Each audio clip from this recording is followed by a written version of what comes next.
Bom dia, crianças, tudo bem? Vamos à nossa aula de correção. Nós iniciaremos pela página 10 da apostila, tá? Podem me acompanhar.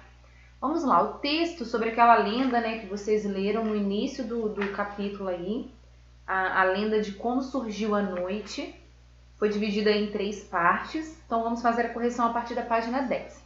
Primeiro, qual é o tipo de narrador dessa lenda? O narrador está em terceira pessoa, então é o narrador observador, que não participa da história, ok? Precisamos encontrar um trecho para justificar essa resposta. A minha sugestão, né, como vocês podem ver aqui na apostila, ó, é o 4º parágrafo da primeira parte do texto, que diz assim: todos tinham muito medo da cobra grande, mas mesmo assim iam procurá-la para pedir que libertasse a noite. Porém, ela não atendia nenhum pedido, queria a noite só para ela. Então, o 4º parágrafo justifica a presença de um narrador em terceira pessoa, ok? Na primeira parte do texto, que personagens fazem parte da história? Os personagens são os indígenas, a cobra grande, a árvore e o rio. Segundo a lenda, porque não havia noite no início do mundo. Como vocês puderam perceber, não havia noite porque a cobra grande aprisionou a noite num caroço de Tucumã. Por que a cobra grande era temida? Porque os outros personagens tinham medo dela. Ela dava medo porque ela era muito grande e poderosa, tá? Quem também complementou essa resposta com o seguinte item, dizendo que ela também tinha o poder em mãos, né? Ela aprisionava a noite, como uma complementação, tá ok. Mas, especificamente, ela era temida porque era grande e poderosa, tá bom? Número 7. Onde a cobra grande passava a maior parte do tempo? Vocês observaram lá que ela passava a maior parte do tempo enrolada num tronco de árvore, num tronco grosso de árvore que havia se secado por causa do sol, né? Já que não havia noite. Que poder a cobra grande tinha? A cobra grande tinha o poder de esconder, de aprisionar a noite e, consequentemente, também o poder de libertar a noite, tá? Que prejuízos a falta da noite acarretava? São alguns prejuízos, eu citei no primeiro vídeo, vou voltar a falar. Eram a claridade, que nunca terminava, o fato também de que ninguém podia descansar direito, as pessoas viviam com os olhos quase fechados de tanto cansaço, não conseguiam dormir, as plantas sofriam porque estavam sempre murchas, curvadas por causa do calor contínuo, né? Era sempre dia e fazia calor. Número 10. O que levou a cobra grande a trancar a noite? Por que ela aprisionou a noite? Na verdade, não existe ali nenhum motivo específico no sentido de se ela queria prejudicar alguém ou não, mas o entendimento que nós temos com o texto é que ela não queria compartilhar a noite com ninguém. Então, esse é o motivo, tá? Simplesmente ela não queria compartilhar a noite com ninguém. A B pergunta qual a sua opinião sobre essa atitude. Na verdade, essa opinião da cobra grande, ela revela uma atitude egoísta, tá? E essa atitude egoísta, ela prejudica os outros personagens e até a natureza ali contida na história. Vamos para a parte 2, então, começando da página 12. E aí nós temos, na página 12 aqui, a letra A, né, que já pergunta, já diz, na verdade, já afirma que no primeiro parágrafo aparecem mais 2 personagens, né? E quem são eles? Quais são esses personagens? Vocês perceberam que os personagens novos aí são a filha da cobra grande, que é a indígena, e o seu marido.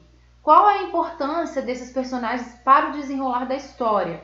Eles são importantes porque a indígena fica comovida, compadecida, né, pelo cansaço do marido, e aí ela pede à cobra grande para libertar a noite. Então a mãe atende ao pedido da filha, né, e liberta a noite. Por que a filha da cobra grande não se preocupava com a ausência da noite? Porque ela era uma feiticeira, então ela podia dormir quando desejasse, independente do turno, né? Se fosse de dia, à noite, se prosseguisse o dia para sempre, ela conseguia dormir quando ela desejasse. Número 13. Nós temos aí um trecho, né, um diálogo entre a indígena e o marido. E nós temos, então, as definições da palavra mistério, tá? A que mais se aproxima, né, em relação ao sentido do contexto do trecho lido é a segunda opção, mistério. Coisa secreta, oculta, enigma, segredo, ok? Nós temos, então, a 14. A indígena pediu ao marido que atribuísse a 3 irmãos uma tarefa. O que eles deveriam fazer? Os irmãos, eles deveriam encontrar a cobra grande e pedir que ela libertasse a noite, conforme o pedido, né, conforme o que a filha dela havia pedido. Ou seja, eles deveriam encontrar a cobra grande e pedir que ela libertasse a noite para atender um pedido da sua própria filha. Número 15. Por que a indígena tinha certeza de que seu pedido seria atendido pela cobra grande? Terceira opção, porque ela era a filha da cobra grande. Esse era o motivo.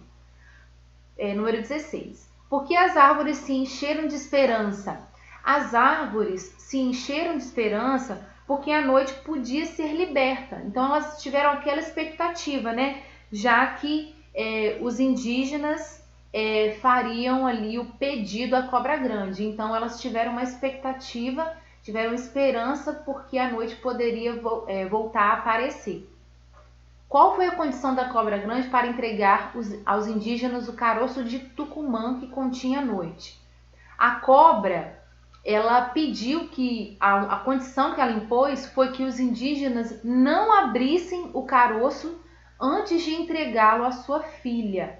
E vocês sabem o motivo, né? Porque se eles abrissem, assim como eles fizeram, poderia ficar noite para sempre, tá? Vamos então à terceira parte de interpretação, na página 15.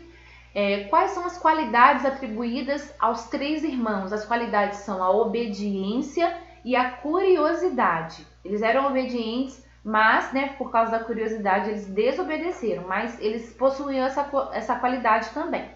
Infelizmente, não usaram ela no tempo que deveriam, né, no momento que deveriam. Letra B. Qual dessas qualidades prevalece? Que ação resulta dessa qualidade? Então, qual foi a qualidade que eles utilizaram no momento ali da história? A curiosidade foi a qualidade que prevaleceu. E isso, o resultado foi que os irmãos abriram o caroço de Tucumã e a noite surgiu. Tudo ficou escuro, né? Uma escuridão só. Depois dessa ação, letra C, algo deixa os irmãos assustados. O que aconteceu? Os irmãos ficaram assustados porque quando abriram o caroço de Tucumã, tudo ficou escuro e eles não conseguiram ver mais nada. Ou seja, a noite surgiu, só que ficou tudo uma escuridão só e eles não sabiam mais como lidar com aquilo. Agora na página 16, vocês devem numerar, na verdade, a ordem dos acontecimentos, ok? Então, primeiro nós temos, os bichos que estavam dentro do caroço foram soltos. Número 2, os bichos que escaparam passaram a fazer barulho e foram ouvidos pelos irmãos. Número 3, muitas coisas que não tinham vida se transformaram em diferentes tipos de animal. Número 4, os 3 irmãos ficaram assustados com as transformações em volta deles. Número 5, os irmãos procuraram a canoa, mas não a encontraram porque estava muito escuro. Número 6, um dos irmãos deu uma cabeçada em uma árvore. Número 7, outro irmão trombou com uma pedra. Número 8, outro irmão quase se afogou tentando encontrar a canoa. Então, a ordem dos acontecimentos ficará da seguinte forma: 4, 1, 5, 7, 3, 8, 2 e 6, como vocês podem observar aí na tela. Na questão número 21, é importante que vocês não só marquem as afirmações como verdadeiras ou falsas, mas também que reflitam, né, sobre elas, principalmente sobre as falsas. Vamos lá. Como feiticeira, a indígena adivinhou que a noite tinha sido libertada quando ouviu o barulho dos insetos noturnos. Essa é uma alternativa falsa. Por quê? Vocês vão observar que lá na página 14, logo no final do texto, diz que a filha da cobra grande, vendo a escuridão que tomara conta de tudo, Então ela adivinhou que a noite tinha sido liberta não por causa do barulho, mas porque ela viu a escuridão. Vamos para a segunda. O marido da indígena não teve medo da noite, pois confiava muito na esposa. Ele teve medo sim, isso pode ser comprovado nas páginas 14 e 15. Página 14 diz assim, ó.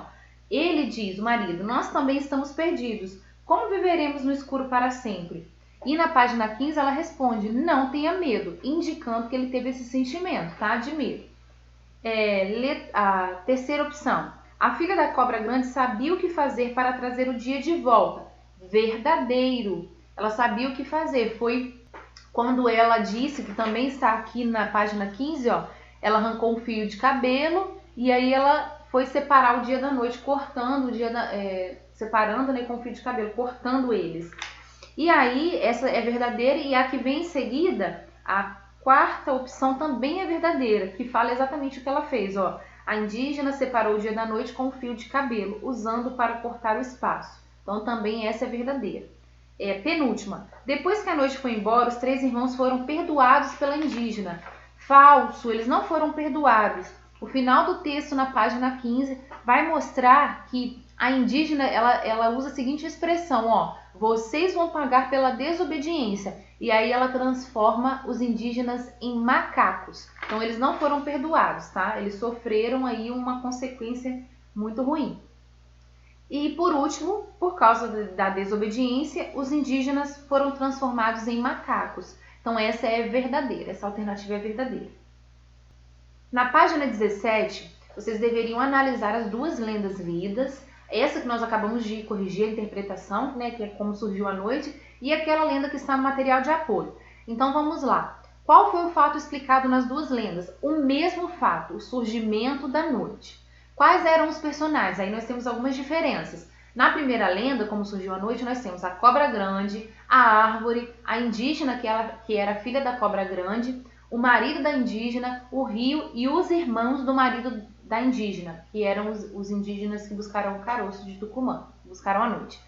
Na lenda Tucumã, no material de apoio, nós temos a filha da serpente, a serpente, o esposo da filha da serpente e os mensageiros, ok? Então nós temos algumas diferenças aí de personagens. O tipo de narrador. Nas 2 lendas é o mesmo tipo de narrador. Em terceira pessoa e é o narrador observador, aquele que não participa da história. Tempo. Quando se passa a história? Não há um tempo específico, não há um tempo determinado em nenhuma das 2 lendas, ok? O espaço, lugar onde se passa a história. Na primeira lenda, na floresta e na beira do rio, e na segunda, na floresta e na beira do rio. Então, mesmo lugar, mesmo espaço. Vocês observaram algumas semelhanças e algumas diferenças. Agora nós faremos a correção do CA, a interpretação referente ao texto A Lenda da Gralha Azul, a plantadora de araucárias, está na página 6. Qual é o tipo de narrador presente nessa lenda? Narrador também em terceira pessoa, aquele observador que não participa da história. O trecho sugerido para que vocês justifiquem essa resposta está logo no segundo parágrafo. Ó. Um dia, enquanto dormia, num majestoso galho de um pinheiro do Paraná, a gralha acordou com os golpes de um machado derrubando sua morada. Então esse trecho aí sugerido, como vocês podem observar na tela, ele justifica perfeitamente que há a presença de um narrador em terceira pessoa, um narrador observador. Quais são os personagens que participam dessa história? São a gralha azul, a voz divina e a pessoa que cortou as árvores, ok? Nós temos aí também a 4. Por que o pássaro teve suas penas pintadas de azul? E também pergunta qual era a cor, né? Antes, qual era a cor da gralha azul? Ela era parda, tá? E ela foi pintada de azul para que se diferenciasse das demais aves, né? Em razão da sua missão humanitária, porque ela tinha uma missão humanitária. Número 5. O que a gralha azul estava fazendo quando derrubaram sua morada? Ela estava dormindo, né? Bem simples essa resposta. Letra B. Como sua morada foi derrubada? Foi derrubada por um lenhador, né? Que cortou a árvore com golpes de machado, ok? Letra C. Depois desse incidente, a gralha azul tomou que atitude? O que ela fez? Depois disso, ela ficou assustada, voou para as nuvens para que assim esquecesse da tristeza de ver a sua árvore derrubada.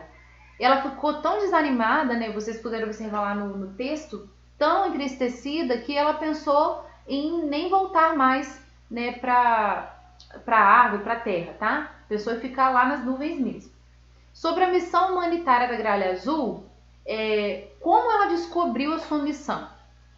Ela descobriu porque uma voz divina fez a ave se lembrar do bem que ela fazia à floresta, né? Porque ela plantava ali, mesmo sem querer, os pés de araucária. Por último, qual era a missão humanitária da Gralha Azul? Né? Vocês observaram lá que a missão humanitária dela era, quando ela se alimentava, né, ao se alimentar, ela, do fruto do pinheiro, ela pegava um pedaço, lá no texto diz naco, que significa pedaço, do fruto, e nesse pedaço ficava a semente, era a parte mais suculenta. Então ela pegava esse pedaço, ela enterrava no chão, pedaço do fruto do pinheiro, enterrava no chão, porque mais tarde ela iria se alimentar. Só que ela esquecia completamente onde ela havia guardado o seu lanchinho, vamos dizer assim, e acabava plantando sem querer vários pés de araucária, porque a semente ficava ali, né, na terra, e isso fazia com que a árvore crescesse e nascesse, tá ok? Então vocês podem analisar aqui, né, as considerações que eu fiz. Quem fez errado tem a oportunidade de corrigir as atividades até aqui, tá bom, crianças? Um beijo, espero que todos tenham entendido tudo. Façam as correções necessárias, tá ok? Tchau e até a próxima!